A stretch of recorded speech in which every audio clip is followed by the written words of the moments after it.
រ៉ូស៊ីកំទេចបណ្ដាញអគ្គិសនីអ៊ុយក្រែនចំពេលធាតុអាកាសចុះត្រជាក់ខ្លាំង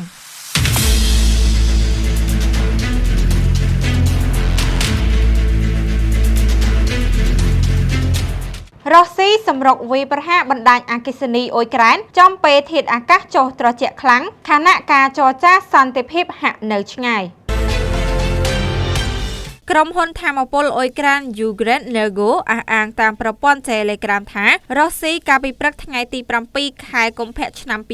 2026 បានវាយប្រហារខ្លាំងក្លាជាថ្មីប្រឆាំងបណ្ដាទីតាំងបណ្ដាញអគ្គិសនីអ៊ុយក្រែនបណ្ដាលឲ្យដាច់ភ្លើងក្នុងផ្នែកដ៏ធំរបស់ប្រទេសពេលធាតុអាកាសកំពុងត្រជាក់ខ្លាំងបំផុតក្រុមហ៊ុនផ្គត់ផ្គង់អគ្គិសនីនោះនិយាយថាដាច់ភ្លើងបណ្ដាលមកពីការខូចខាតដោយសារការវាយប្រហាររបស់សត្រូវការផ្ដាច់ភ្លើងបន្ទាន់ត្រូវបានធ្វើក្នុងតំបន់ភាគច្រើនខណៈការវាយប្រហារកំពុងបន្តរ៉ូស៊ីបានធ្វើជាច្រើនខែមកហើយនៅយុទ្ធនាការវាយប្រហារប្រឆាំងបណ្ដាញថាមពលអ៊ុយក្រែននាំឲ្យមានវិបត្តិអាក្រក់បំផុតដល់ផ្នែកផ្គត់ផ្គង់ភ្លើងពលរដ្ឋអ៊ុយក្រែនច្រើនពាន់គ្រួសារជួបប្រទះលើការដាច់ភ្លើងពេលកំពុងត្រជាក់ខ្លាំងនាព្រឹកថ្ងៃទី 7 ខែកុម្ភៈការដាច់ភ្លើងកើតមានជាពិសេសនៅក្រុងគីវដែលរងការប៉ះពាល់ខ្លាំងស្រាប់រយៈពេលប៉ុន្មានសប្តាហ៍ចុងក្រោយនេះនាព្រឹកនោះសីតុណ្ហភាពនៅក្រុងគីវដក 5 អង្សាសេក្រោម0ហើយនាព្រឹកថ្ងៃទី 9 ខែកុម្ភៈនឹងធ្លាក់ចូលដល់ដក 20 អង្សាសេក្រោម0ការផ្ទុះនិងការដាច់ភ្លើងក៏កើតមាននៅភាគខាងលិចអ៊ុយក្រែនផងដែរ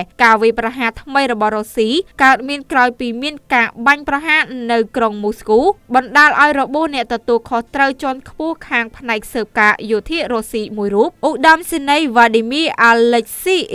អាជ្ញាធររុស្ស៊ីបានទម្លាក់ការទទួលខុសត្រូវចំពោះការបាញ់ប្រហារនេះលើអ៊ុយក្រែនបណ្ដាអ្នកទទួលខុសត្រូវរុស្ស៊ីអ៊ុយក្រែននិងអាមេរិកនាថ្ងៃទី 5 ខែកុម្ភៈបានចរចាគ្នាថ្ងៃទី 2 នៅទីក្រុងអាបូដាប៊ីសម្ដៅបញ្ចប់សង្គ្រាមអ៊ុយក្រែនដែលកើតឡើង 4 ឆ្នាំមកហើយលោក Volodymyr Zelensky អះអាងជាថ្មីថាប្រទេសលោកនឹងមិនទទួលយកបណ្ដាកិច្ចព្រមព្រៀងដែលចុះហត្ថលេខារវាងអាមេរិកនិងរុស្ស៊ីដោយគ្មានការចូលរួមរបស់អ៊ុយក្រែនពិសេសស្ដីពីបញ្ហាដែនដីរុស្ស៊ីដែលកាន់កាប់ដែនអ៊ុយក្រែន